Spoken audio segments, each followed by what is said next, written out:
झाला की निर्णय आपण करायला पाहिजे, कारण की आपण प्रतिनिधी आहे. सर्वसामान्य माणसात आपली प्रतिमा चांगली झाली नाही पाहिजे. तर आपल्याला माहिती त्याला काय त्या अनुषंगाने आपल्याला पुन्हा आपले सर्व स्वागत. मुद्दा असा होता की सर्वप्रथम शिक्षणाच्या बाबतीत त्यांचा मुद्दा होता की 70 लाख रुपये हे जे आहे अवाजवी खर्च होत आहे. मुद्दा असा होता की शिक्षणाच्या बाबतीत अवाजवी 70 लाखांचा खर्च होत आहे. मी तुम्हाला इथे सांगू इच्छितो की 2016-17ला उमरखेड शहर विकास आघाडी म्हणजे भाजप प्रणित ती आघाडी होती आणि मध्यंतरी 4 वर्षाचा प्रशासनाचा कार्यकाळ झाला. तर हे 9 वर्षाचा आपण पूर्ण इतिहास पाहिला तर पूर्ण 9 वर्षाच्या इतिहासमध्ये कंत्राटी शिक्षकाची भरती झाली. कंत्राटी शिक्षकाची भरती झाली. प्रशासकीय ठराव क्रमांक 7/6/2024 24-25 या वर्षाकरिता 70 लाख रुपयाची मंजुरात घेण्यात आली. प्रशासकीय ठराव क्रमांक 7/5/2025 ला 25-26 या वर्षाकरिता 70 लाख रुपयाची मंजुरात घेण्यात आली. दिनांक 9/4/2021 जेव्हा भाजप प्रणित सरकार होती, नगर परिषदची सर्वसाधारण सभा ठराव क्रमांक 17 नुसार 2021-22 करिता 70 लाख रुपयाची मंजुरात आली. इन शॉर्ट मध्ये असा की जे 9 वर्षाचा कार्यकाळ झाला त्या सर्व 9 वर्षाची तुम्ही ठराव आणि ते मंजुरात आर्थिक बजेटमध्ये पाहू शकता की 70 लाख रुपयाची त्यांना तरतूद करण्यात आलेली आहे. आणि 70 लाख रुपयाची तरतूद करण्यात येऊन आता हे कार्यकाळ आमचा आला किंवा आम्ही देखील 22/6/2026 ला नगर परिषदच्या सर्वसाधारण सभा ठराव क्रमांक 3 च्या अनुषंगाने 70 लाख रुपये आम्ही ते मंजूर केले आर्थिक संकल्पात आणि त्याची तरतूद करून कंत्राटी शिक्षका घेण्यासाठी ठराव पारित केला.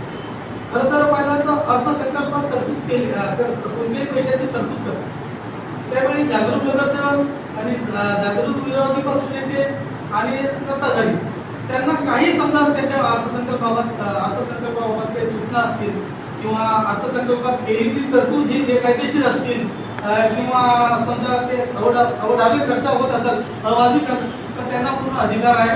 ते आक्षेप घेऊ शकतात आणि पुन्हा कोणताही नगरसेवक असो सत्ताधारीचा असो की विरोधकाचा असो आणि ते जिल्हाधिकाऱ्याला रितसर तक्रार करू शकतात की बाबा हे जे खर्च आहे हे अवाजवी आहे आणि हे जनतेच्या पैशाची लूट आहे असं झालं नाही पाहिजे. तर त्यावेळेस आमचे माननीय सर्व विरोधी पक्ष गटनेते आणि त्यांच्या सर्व सदस्यांनी सर्वानुमते ठराव मंजूर केला अर्थसंकल्पाचा. त्यानंतर जेव्हा हे 22/6/2024 ला ठराव झाला 70 लाख रुपयाचे आपल्याला शिक्षक घ्यायचे आहे आणि ते बोलायचे आहे तर त्यांनीही सर्वानुमते ठराव पास झाला. कोणीही त्याच्याबद्दल काही विरोध केलेला नाही. त्याचे सगळे पुरावे मी तुम्हाला देणार आहे.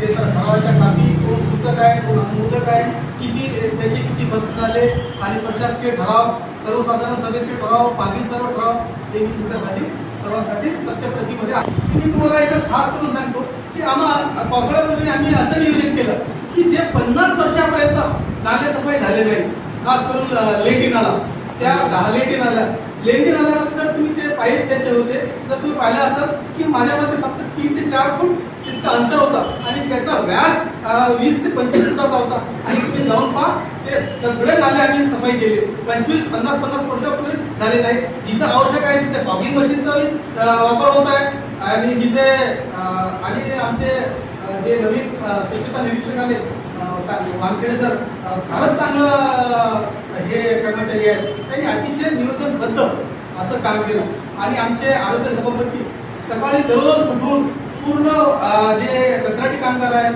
कायम कर्मचारी आहेत त्यांचा आढावा घेतात त्यांना योग्य ते सूचना करतात आणि योग्य ते सूचना देऊन याच्यावर न थांबता त्यांच्याकडून आउटपुट बेसवर किती काम झालं हे पाहतात.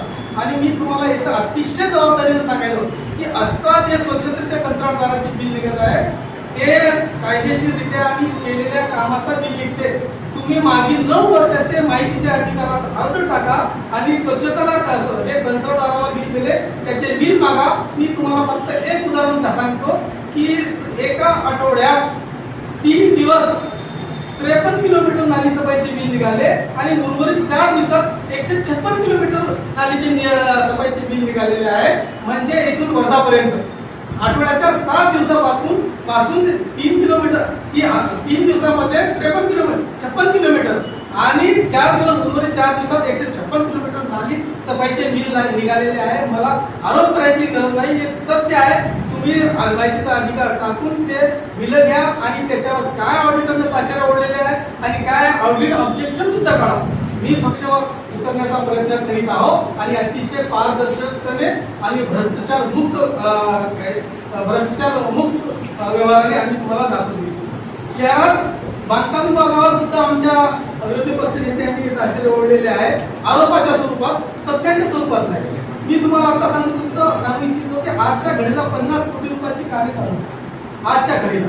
त्याच्यामध्ये माझी वसुंधरा, नगरोत्थान योजना, नमोद्यान, वैशिष्ट्यपूर्ण घरकुल शासन निर्णयानुसार जे आहे ते नियमांकुल करणे, याच्यासाठी आम्ही प्रयत्न करीत आहे आणि अतिशय चांगल्या पद्धतीने काम करीत आहे.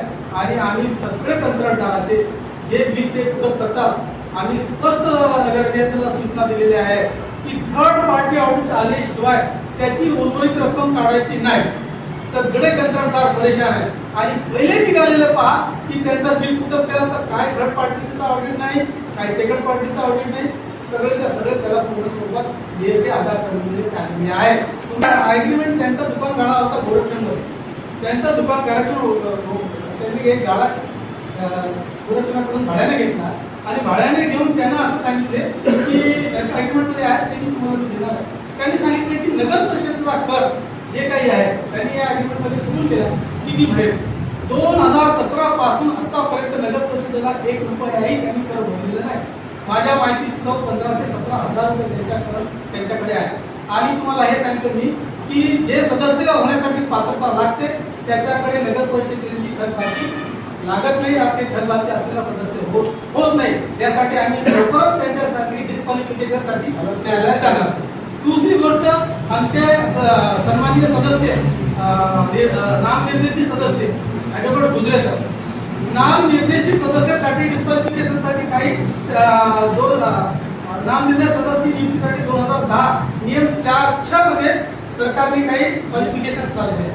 ते 5 वर्षाचे त्याला वकिलीचा अनुभव असावा किंवा अशासकीय संघटनेचा 5 वर्षाचा ते सदस्य ऑफिस बेरर म्हणजे पदाधिकारी असावा. आमच्या गुजरे सरकडे एकही पात्रता नाही. मी तुम्हाला सांगितलं त्यांनी वकिलीचा जे रजिस्ट्रेशन केला 31/12/2022 ला रजिस्ट्रेशन केला आणि 18/1/2026 ला त्यांनी नॉमिनेशन सबमिट केला. तिथं त्यांचे 3 वर्ष 18 दिवस राहिले आणि त्यांनी जे नॉमिनेशन पत्रामध्ये ते जे संस्थेचा 5 वर्षाचा हे जोडलेला आहे अनुभव, ते त्याच्यामध्ये फक्त सदस्य आहे. मी कायद्याचा विद्यार्थी आहे, मला कायदा माहीत आहे आणि ते त्याच्यामध्ये स्पष्ट लिहिलेलं आहे ऍक्टमध्ये की ऑफिस बेरर मीन्स ते सचिव असू शकतो, अध्यक्ष असू शकतो, कोषाध्यक्ष असू शकतो किंवा कॅशियर असू शकतो. सर दोघांपैकी एकही नाही. फक्त जे आहे न्यायालयात टाकण्याचं काम आणि आम्ही लवकरच ही प्रक्रिया आता करणार आहोत. जर समजा श्रीपूर सदस्य नगर परिषद मध्ये आला तर त्याच्यामध्ये वाईट काय आहे आणि त्रिमूर्ती सरकारचं काय? माझं तर म्हणणं स्पष्ट असं आहे की त्रिमूर्ती असो की 20 मूर्ती असो की 1 मूर्ती असो, तुम्ही याच्याकडे पाहू नका. सरकार बेकायदेशीर चालते का, भ्रष्टाचार मार्गाने चालते का, अवैध मार्गाने चालते का, हे पहा ना. त्याच्यापेक्षा हे पहा. मी असं नाही म्हणू का की आम्ही त्रिमूर्तीचं सरकार हे चालू राहिलं याला जस्टिफाय नाही होता. आमचा 20 मूर्ती कार्यक्रम आहे, आम्ही आमची पार्टी मिटिंग होते, आमचं सर्वसामान्य सगळे सल्ला मसलत करून निर्णय घेतात. आमचं काही दुमत नाही, आमचं सगळं व्यवस्थित आहे. फक्त उथल करण्याच्या दृष्टीने हे सर्व प्रकार चालू आहे. बंद केल्या सरकारने, भारत सरकारने 92,000 शाळा बंद केल्या. तर नीती आयोगाने जे खुलासा दिला ते मी तुम्हाला हे सुद्धा त्याच्यामध्ये आहे शेअर करतो की फार धक्कादायक खुलासा आहे. त्यांनी नीती आयोगाला स्पष्ट सांगितलं की जे सरकारनं ध्येय धोरणे अवलंबित आहे त्याच्यामुळे हे शाळा बंद होते. मी तुम्हाला सांगू इच्छितो की कंत्राटी शिक्षकाची गरज काय आम्हाला. आम्ही वारंवार सरकारकडे विनंती करतो की आम्हाला शिक्षक द्या, आम्हाला शिक्षक द्या. जर शिक्षक शाळा देत नसेल तर आम्हाला कंत्राटी शिक्षकांचा काय पर्याय आहे? अरे उमरखेड असं आहे, यवतमाळ जिल्ह्यात नगर परिषदेच्या 11 शाळा आहेत. 11 शाळांमध्ये 4,500 विद्यार्थी आमचे आहेत आणि या विद्यार्थ्याला, गरीबाच्या माणसाला खूप लोक तर कोणी कोदारमध्ये शिकवलं लोकांना, कोणी युनिव्हर्सलमध्ये टाकल, कोणी मॉडेलमध्ये टाकल, कोणी गोरबामध्ये टाकल, कोणी साखळेमध्ये टाकल, कोणी गव्हर्नमेंट हायस्कूलमध्ये टाकल, महात्मा फुलेमध्ये टाकल. आणि गरिबाचा विद्यार्थी जे आहे त्याला नगर परिषदेशिवाय काय पर्याय? आज शिक्षणासाठी आज गरिबी खर्च करायला तयार आहे, पण त्याला दर्जेदार शिक्षण द्यावं, त्याला शिक्षण मिळावं यासाठी तुम्ही